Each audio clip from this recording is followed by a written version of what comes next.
السلام عليكم. لا تنسوا الاعجاب بالفيديو والاشتراك في القناة تشجيعا لنا لنستمر بنشر المزيد ان شاء الله. السلام عليكم ورحمة الله وبركاته. اللهم صل وسلم وبارك على سيدنا محمد وعلى آله وأصحابه أجمعين.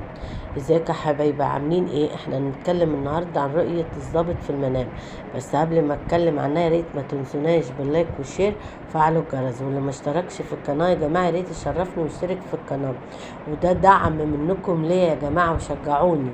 اللايك يا جماعة عشان يوصلكم كل فيديو جديد انا بنزله، وانا كل اللي بيكتب لي حاجه في التعليقات بعمل لكم بيها فيديو وبنزله، فيا ريت اللايك، شجعونا ودعمونا كده، وربنا يرزقنا ويرزقكم من حيث لا نحتسب.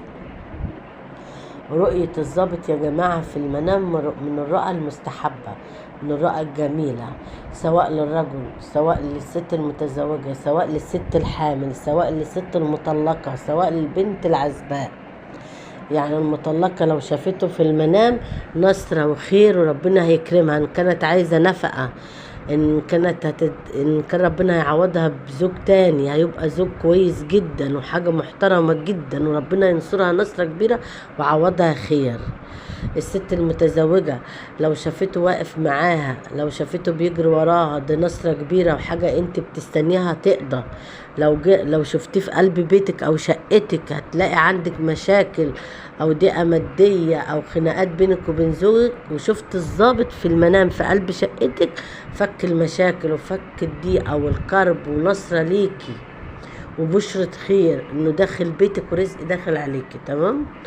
طيب للرجل في منامه، لو شافه في المنام ده نصرة كبيرة. لو شافه في مكان شغله، علو في مكانة شغلك، في رتبة في مكانة شغلك، هتاخد منصب تاني الأعلى والأحسن.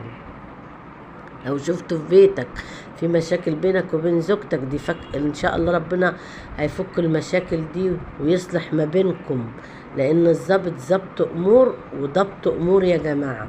تمام.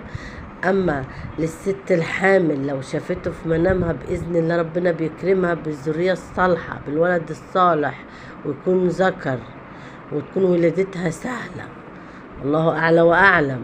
بالنسبه للبنت العزباء لو شافته في منامها بيديها مسدس، او شافته داخل عليها او واقف معاه، ده عريس وعريس كويس جدا، بس لو اداك المسدس او الست المتزوجة او الحامل اعرفوا المسدس يا جماعة مع الضابط بيديه لاي حد بيبقى في عنده حسد، تبقوا محسودين في نظرة، لان المسدس دلل على الرصاص، والرصاص جايز من كلمة الحسد. الرصاص ده العين فلقت الحجر، زي ما هما بيقولولك العين يندب فيها رصاصة، بيبقى ده حسد يا جماعة. تمام. طيب لو ست، يعني لو ست متزوجة وشافته في منامها في مكان شغلها او حاجة او وظيفة، اعرف ان انت هتاخدي مكانة عالية او رتبة تانية، او تنتقلي من مكان لمكان احسن الاعلى منصب. تمام. دي رؤية الضابط يا جماعة، دل على ضبط الامور او ضبط الامور او حل المشاكل او فك دي او فك كرب، دل على النصرة.